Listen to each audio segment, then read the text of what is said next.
Yo, peace was good, peoples. I hope all is well. Welcome to another hip hop album review. This is part 182. I know it's been a while since I did one. I try to be more consistent with the reviews. Just how it is. Cats working. That kind of thing. And it's just me being lazy at times. I'm not gonna lie to y'all. You know what I'm saying? But I have been working on my reviews and stuff like that, among other things. And yes, I am working on another random things that irk me. So stay tuned for that. You know what I'm saying? So working on that.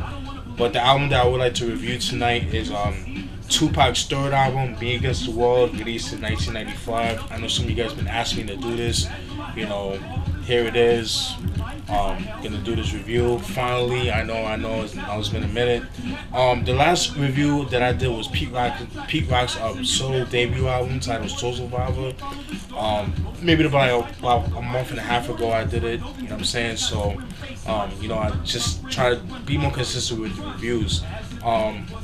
But yeah, this is his third album, released in 1995. You guys should know who Tupac is. I did a review on his first two albums, Tupac Lives Now, and Strictly for My Niggas, which I feel like were very underrated. A lot of Tupac fans like to claim that they're Tupac fans, but they always tend to skip over those two albums, which I feel like those albums made him who he is today, in my opinion. But that's just me though. Yeah, so right after Sugar for My Niggas, I think it went platinum and stuff like that.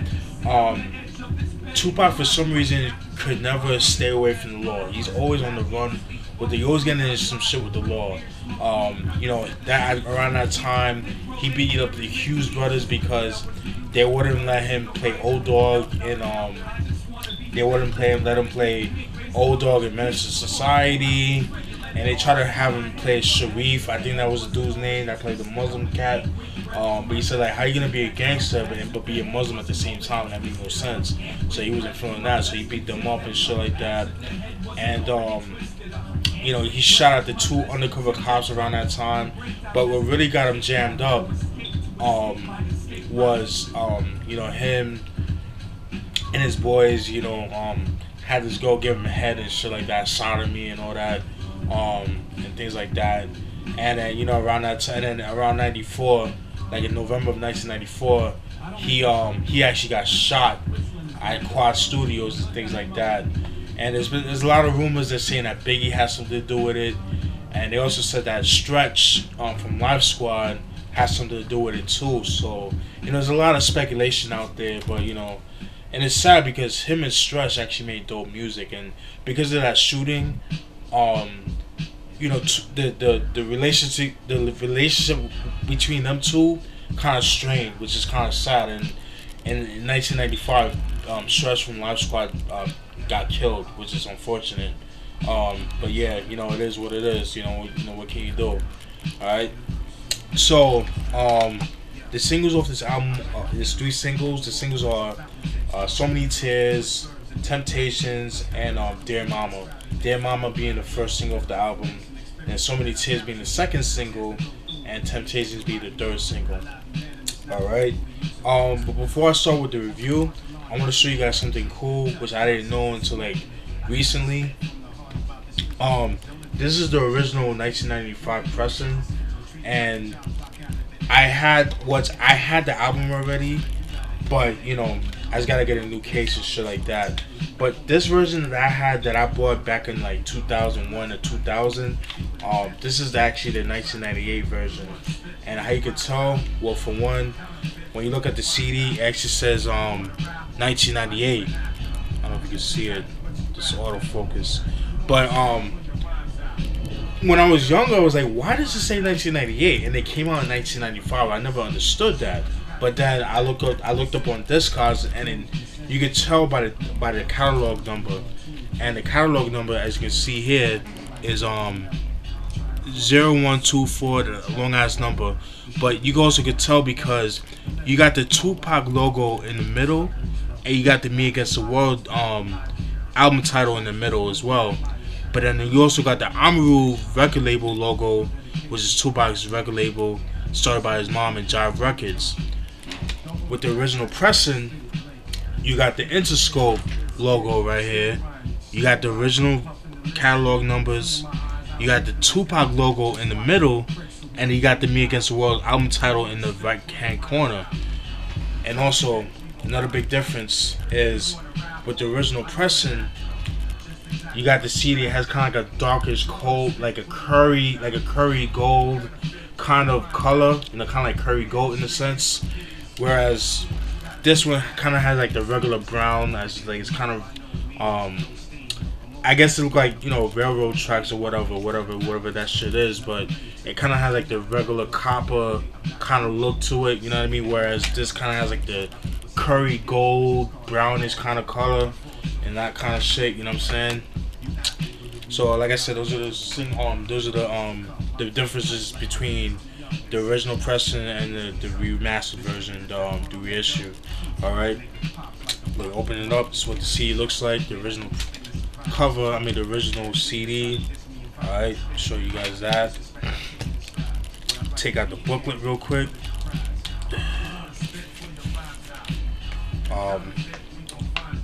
Got the track listing, kind of like a holograph picture of Tupac around like '94, that kind of thing. Pretty much similar to the reissue version, that kind of thing. It's pretty much the same thing, you know what I mean? Pretty cool. I know that must have cost like mad bread for that, but yeah. Alright, so this producers on the album are Tony Pizarro, Z.M.D, shout out to Z.M.D, Soul Shock and Carlin, D-Flizno, production squad for State Businessy Productions, Z.M.D as I mentioned before, Z.M.D, Mike Mosley and Sam Bostic, Brian G, Tony Pizarro I mentioned before, Mike Mosley, Soul Shock I mentioned before, Shock G, which I thought was kind of crazy, Johnny J and Z.M.D. Alright, so those are the producers. The guest, the features, I should say.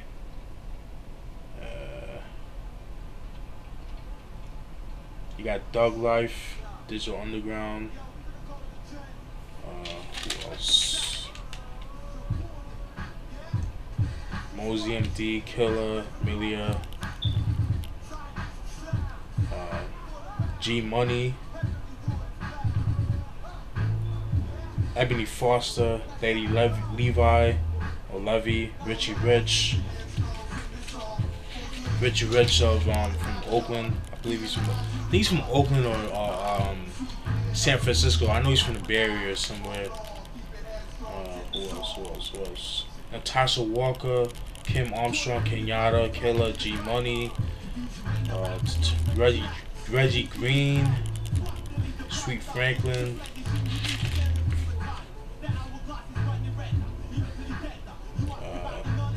Dramacidal, which ended up becoming Outlaws, his group and stuff like that. All right, without further ado, we'll go through some of the tracks and stuff like that. All right. The first track is an intro.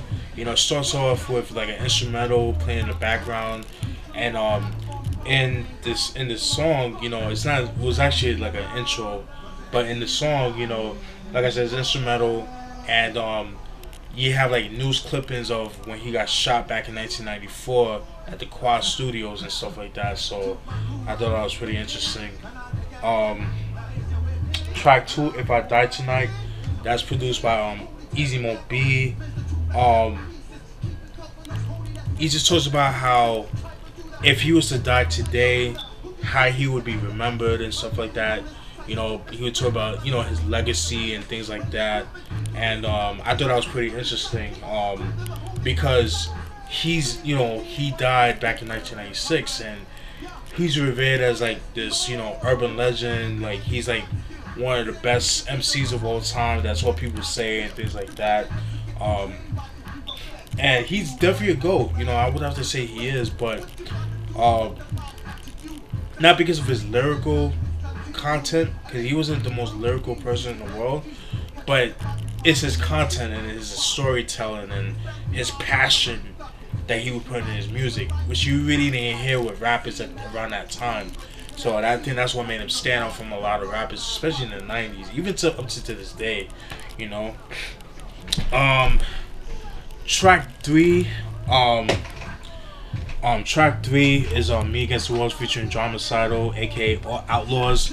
And the song, the song definitely has like a dope beat to it.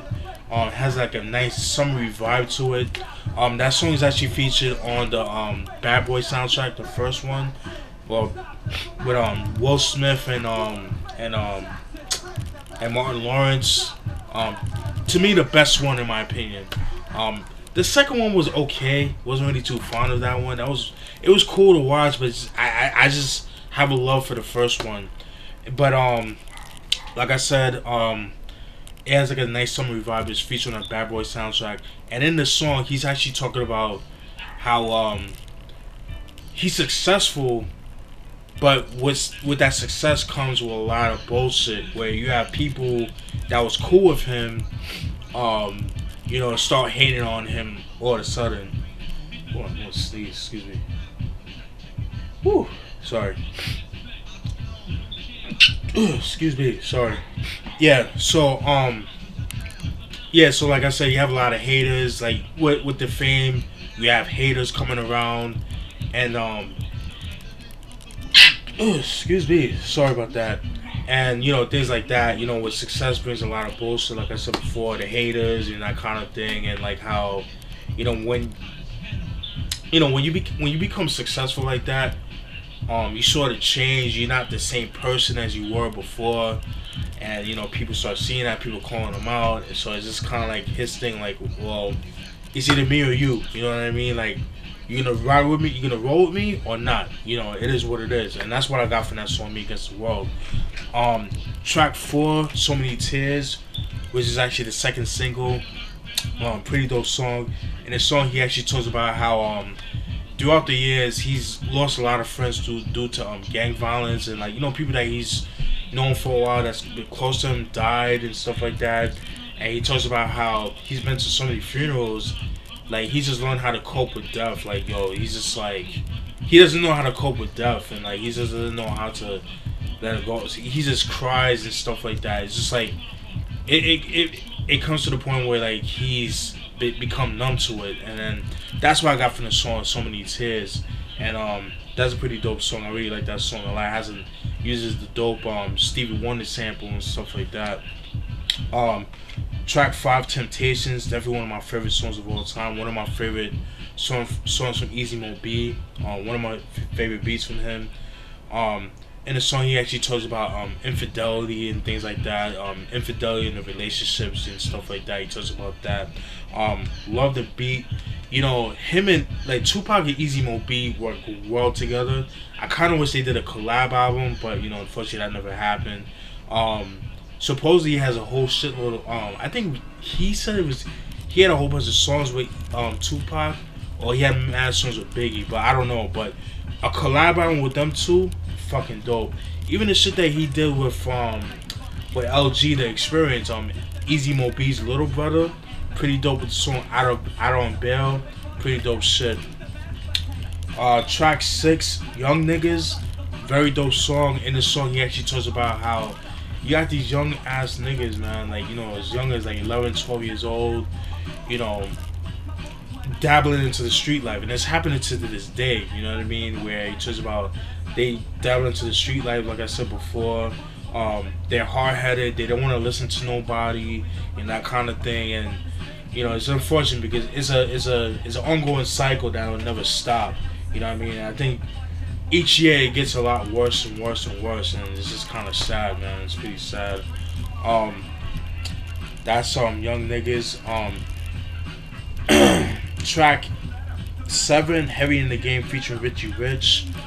In the song, he actually talks about his time, like, you know, being a hustler and things like that. But also, he also brings you to like the hustler's mentality, like where he talks about how you're so heavy into the game that, you know, you'll do anything for money. You know what I mean? Like, you have that, like, you'll do anything, like, by all means necessary, anything to get that money. And, like, you know, you're so deep into the game. Excuse me, I'm spitting this shit. You're so deep into the game, you know, you can't get out of it. You know what I mean? It's like, it's crazy, and it's unfortunately common because, like, you got these cats that's in the streets and shit like that, and then that's all they know. And then when you try to tell that person, like, yo, you gotta stop doing what you do, but like, how? That's all I know. All I know is how to do is make money. So I can't tell somebody to stop doing what they do. You know, you only can do but so much. It's like that whole, you know, you lead the horse to the water, but it's up to the horse to drink that water, and that kind of thing. So yeah, that's what I got from the song "Heavy in the Game." Track 8, Lord Knows, fucking love that song. That's definitely one of my favorite songs off the album. Love the beat to that joint right there. Lord Knows, he actually talks about he deals with like suicide. He talks about suicide in the song. He talks about how his lifestyle will get him killed eventually. So he's just trying to find a way how to, you know, let God kind of like forgive him for his sins and that kind of thing. Like, he's just wondering, like, if he could change his ways, would God forgive him? You know, that kind of thing. And that's what I got from the song Lord Knows, and I thought that was pretty cool. Track 9, Dear Mama, is the first single off the album. What I'm about to say is very controversial, and if you unfollow me, I understand, but I always felt like this.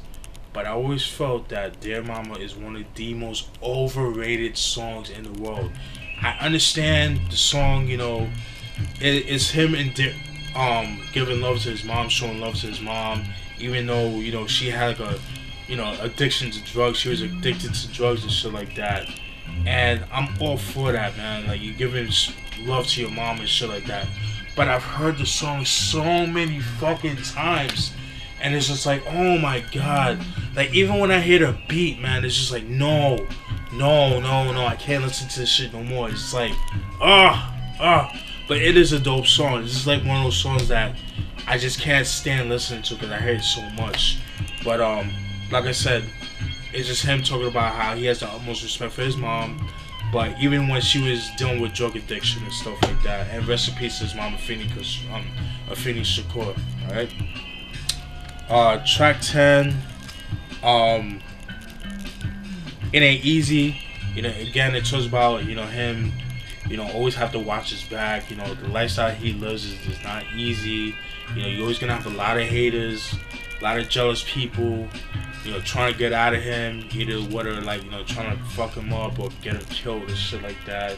And that's pretty much what I got from that song. Track 11, Can You Get Away? I think most of my guy viewers could relate to this. Can You Get Away is pretty much a song about a girl that he knows or that he seen that he likes, but she has a man. But then Tupac being Tupac, you know, playing the bad boy persona, you know, I'm like, yo, I know you got a man, but we can just go out, just be friends, you know. But then as a dude, you're gonna try to reel your way in, trying to get with her, you know what I mean? But, you know, we've all done it. I've done it, you know, every guy has done it. Well, mostly, I can't speak for every guy, but I know a lot of people have done that before. You know, you gotta fake it till you make it, that kind of thing. But yeah, but like I said, the girl's in a relationship, you know, but Tupac's not hearing as they go, like, okay, I know you got a man, but, you know, we could still go out, you know what I'm saying? And then, you know, they end up going up together and stuff like that. So I thought that was pretty cool. Just wasn't feeling the beat. I felt like the beat was a little bit too soft, but it was appropriate for that subject title, that subject matter. Track is it 12? Yeah, track 12, Old School. In the song, he actually is paying homage to the. He's actually paying homage to to the hip hop veterans. He actually talks about how he was brought up in hip hop and stuff like that. Just him going to the park jams and just, him growing up in New York and just seeing people perform and just going to the park jams, like I said before, the block parties and just just all that shit. Just him seeing hip hop being born and things like that. Just experiencing hip hop in its purest form.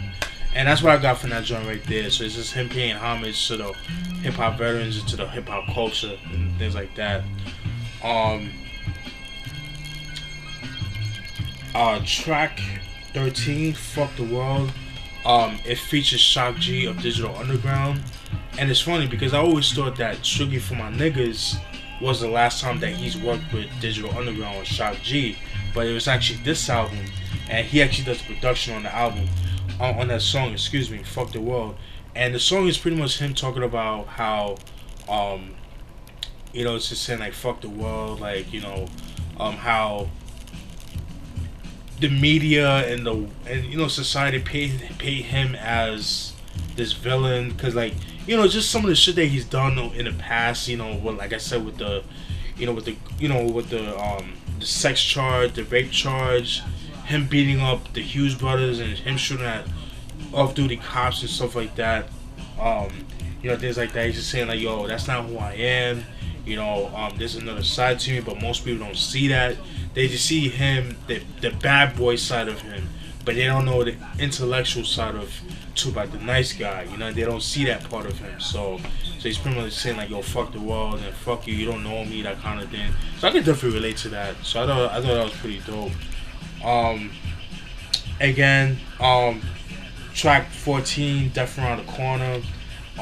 It's pretty much the same thing, kind of like the song It Ain't Easy, kind of like a similar song to it, where he talks about how people are out to get him. He always have to watch his back and that kind of thing, and that kind of thing. And his lifestyle, the way he lives, is gonna end up getting him killed, which it did. You know what I'm saying? But it's unfortunate what it is.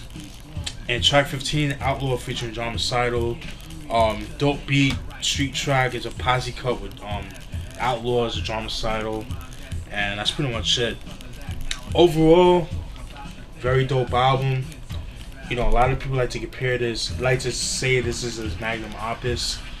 I would definitely have to agree with that. Magnum opus being like his best body of work, best album, whatever. Very dope album. In this album, it tends to be the production is dope. The production is dark. And then with this album, he's like more introspective. He's more personal with this album compared to the other albums. Because the other albums, he was like more, specifically the first two albums, he was more political in a sense. He talked about police brutality. He talks about street shit. He talks about social awareness on the first two albums. But then with this album, he's giving Tupac. He's bringing you inside his world, his pain, his sorrow, what he's went through in life and stuff like that. And I thought that was pretty cool. Fucking love this album, man. And that's pretty much it, man. If you guys gonna ever get into Tupac, you never heard his music, I would say start with this album.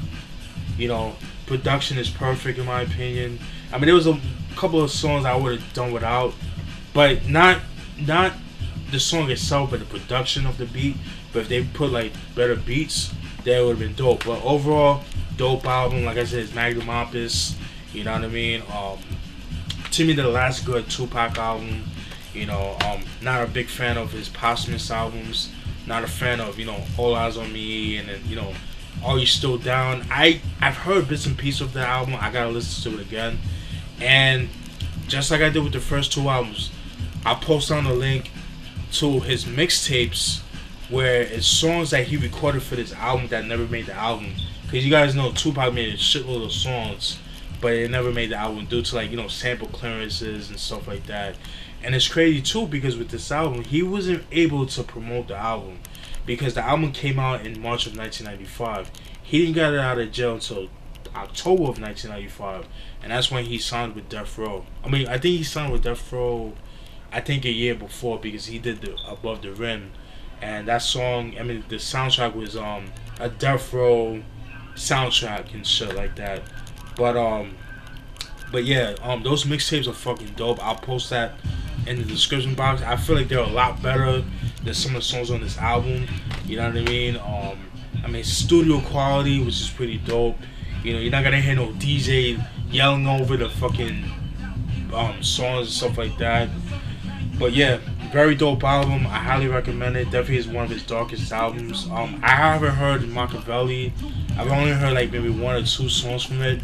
To Live and Die in LA, and obviously Hail Mary, which I can't stand those songs. But yeah, Tupac, Me Against the World. This is his 3rd album, released in 1995.